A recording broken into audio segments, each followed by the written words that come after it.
புதுச்சேரி தாகூர் அரசு கலை மற்றும் அறிவியல் கல்லூரியில் அமைந்துள்ள நகர்ப்புற காடு வளர்ப்பு மற்றும் பசுமை வளாக திட்டத்தினை புதுச்சேரி மங்களம் அரசு மேல்நிலைப்பள்ளி மாணவர்கள் பார்வையிடும் நிகழ்ச்சி கல்லூரி முதல்வர் டாக்டர் சசிகாந்த தாஸ் தலைமையில் நடைபெற்றது.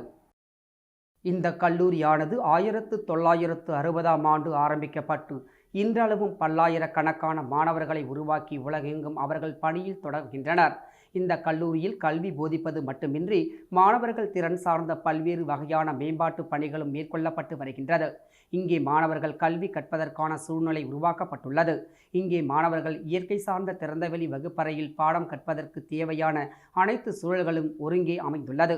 மேலும் அரிய வகை மர வகைகளும் கொடி செடிகளும் இங்கு பராமரிக்கப்பட்டு வருகின்றன. ஓங்கி வளர்ந்த சுவாச காற்று தருகின்ற பல்வேறு மரங்களும் இங்கு காட்சியளிக்கின்றன. இயற்கை என்பது விலங்குகளின் வாழ்விடமாக இருந்து வருகின்றது. இங்கு விலங்கினங்களான முயல், வாத்து, புறா, பட்டாம்பூச்சி, தேனீ போன்றவையும் இயற்கை சூழலுடன் பராமரிக்கப்பட்டு வருகின்றது. இத்தகைய நகர்ப்புற காடு வளர்ப்பு மற்றும் பசுமை வளாக திட்டத்தினை புதுச்சேரி சார்ந்த உயர்கல்வி நிறுவனங்களும் பல்வேறு தொண்டு நிறுவனங்களும் இயற்கை சார்ந்த அமைப்புகளும் தன்னார்வர்களும் அரசு உயர் அதிகாரிகளும் சட்டமன்ற உறுப்பினர்களும் சட்டப்பேரவை தலைவர் மற்றும் அமைச்சர் பெருமக்களும் முதலமைச்சர்களும் துணைநிலை ஆளுநர்களும் வருகை புரிந்து நகர்ப்புற காடு வளர்ப்பு மற்றும் பசுமை வளாக திட்டத்தினை பார்வையிட்டது மட்டுமின்றி வெகுவாக பாராட்டியும் உள்ளனர். இத்தகைய சிறப்பு வாய்ந்த நகர்ப்புற காடு வளர்ப்பு மற்றும் பசுமை வளாக திட்டத்தினை மங்களம் அரசு உயர்நிலைப் பள்ளியில் 9ஆம் வகுப்பு படிக்கும் சுமார் 58 மாணவர்கள் மற்றும் அவர்களின் ஆசிரியர்கள் எஸ். பாரதி, விமலா, ஜெயராணி, சரவணன், ஸ்டீபன் ஆகியோருடன் வந்து பார்வையிட்டு சுற்றுச்சூழல் பயணம் மேற்கொண்டனர். 2023ஆம் ஆண்டு மார்ச் 31ஆம் தேதி முற்பகலில் நடைபெற்ற இந்த சுற்றுச்சூழல் பயணத்தில் பங்கு பெற்ற ஆசிரியர்கள் மற்றும் மாணவர்களுக்கு கல்லூரி முதல்வர் டாக்டர் சசிகாந்த தாஸ் பசுமை சுற்றுச்சூழல் குறித்தும் கல்லூரியில் பராமரிக்கப்பட்டு வரும் 8000 வகையான தாவரங்கள், மரங்கள், பழம் தரும் மரங்கள், பூச்செடிகள் மற்றும் நாட்டு இனங்கள் குறித்து விரிவாக எடுத்துக் கூறினார்.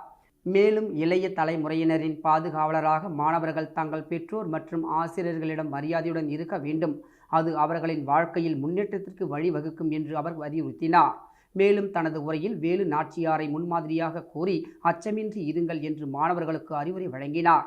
மாணவர்கள் வளாகத்திற்குள் சுற்றுலா அழைத்துச் செல்லப்பட்டு வளாகத்தின் சிறப்பு அம்சங்களான நாகலிங்க மரம், சங்கம் நீர் சேமி குளம், சோழர் வீரபாண்டிய கட்டபொம்மன் மற்றும் வேலு நாச்சியார் பயிரிடப்பட்ட பல்வேறு தோட்டங்கள், பழத்தோட்டத்தில் உருவாக்கப்பட்டுள்ள தேனீ வளர்ப்பு மற்றும் நிலவும் உயிரியல் பன்முகத்தன்மை போன்றவற்றை ஆர்வத்துடன் கவனித்தார்.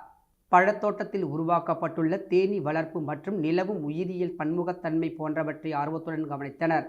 உலகிலேயே முதன்முறையாக உருவாக்கப்பட்டுள்ள கொரோனா நினைவு பூங்காவில் மாணவர்கள் மற்றும் உடன் வந்த ஆசிரியர்கள் மலர் தூவி மரியாதை செலுத்தினர். தொடர்ந்து வருகை புரிந்தவர்களுக்கு கல்லூரியில் விளைந்து பூக்களால் செய்யப்பட்ட மலர் கொத்துகள் கொடுத்து வரவேற்பு வழங்கப்பட்டது. நிறைவாக இயற்கையை நேசி என்பதே அவர்களின் உறுதிப்பாடு என்று கூறிய மாணவர்கள் பசுமையான சூழலை உருவாக்க தாங்கள் பள்ளி